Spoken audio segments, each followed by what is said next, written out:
Mother Russia. South Florida sees a boom in birth tourism.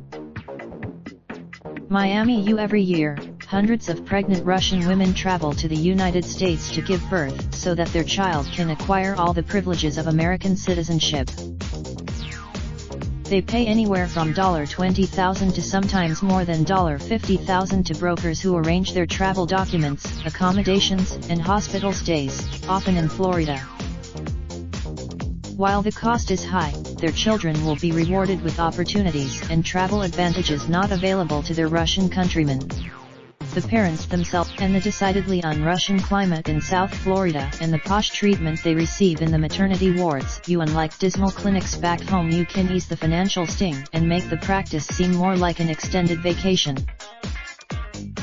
The Russians are part of a wave of birth. President Donald Trump has spoken out against the provision in the U.S. Constitution that allows birthright.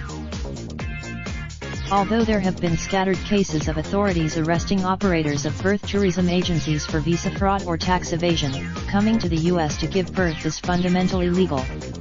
Russians interviewed. There are no figures on how many foreign women travel to the U.S. specifically to give birth. The Center for the Russian contingent is clearly large. Anton Yamanav, South Florida is popular among Russians not only for its tropical weather but also because of the large Russian-speaking population. Sunny Isles B, with an American passport confers many advantages. Once the child, a U.S. passport also gives the holder more travel opportunities than a Russian one. Americans traveling to the U.S. on a Russian passport often requires a laborious interview process for a visa.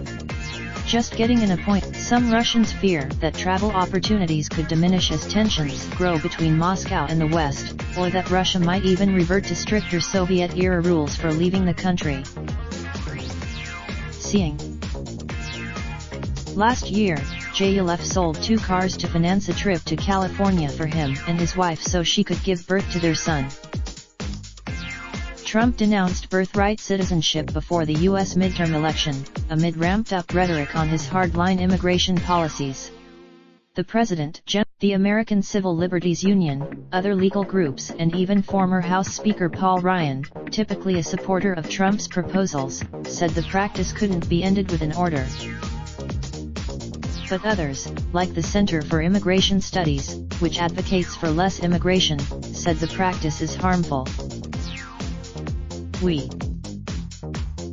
Vladimir Zhirinovsky, an outspoken Russian lawmaker, said the country can't forbid women from giving birth abroad, and many of them also travel to Germany and Israel.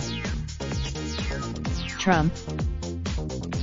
Floridians have shown no problem with the influx of expectant mothers from Russia. Yamanav, the agency manager, says he believes it's good for the state because it brings in sizable revenue. Svetlana Mokrova and her husband went all out, renting an apartment with a sweeping view. She relished the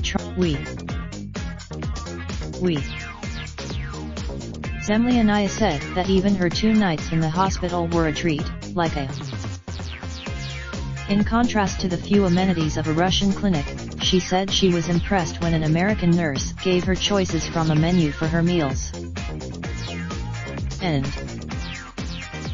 she even enjoyed how nurses referred to patients as mommies, as opposed to Rajanitsa, or birth. Zemlyanaya said she was able to work remotely during her stay via the internet, as were the husbands of other women, keeping their income flowing. Yamanav said most of the families his agency serves have monthly incomes of about 300,000 rubles $4,500 middling by U.S. standards, but nearly 10 times the average Russian salary. Yamanav said he expects that birth tourism among Russians will only grow. Business declined in 2015 when the ruble lost about half its value, but now. Associated Press writers Kurt Anderson in Miami and Varia Kudraevtseva in Moscow contributed to this report. Raindrop, drop top, top smoking, no cooking the hot. Fucking on your bitch, yeah. dot dot dot. Looking up, open the front pot.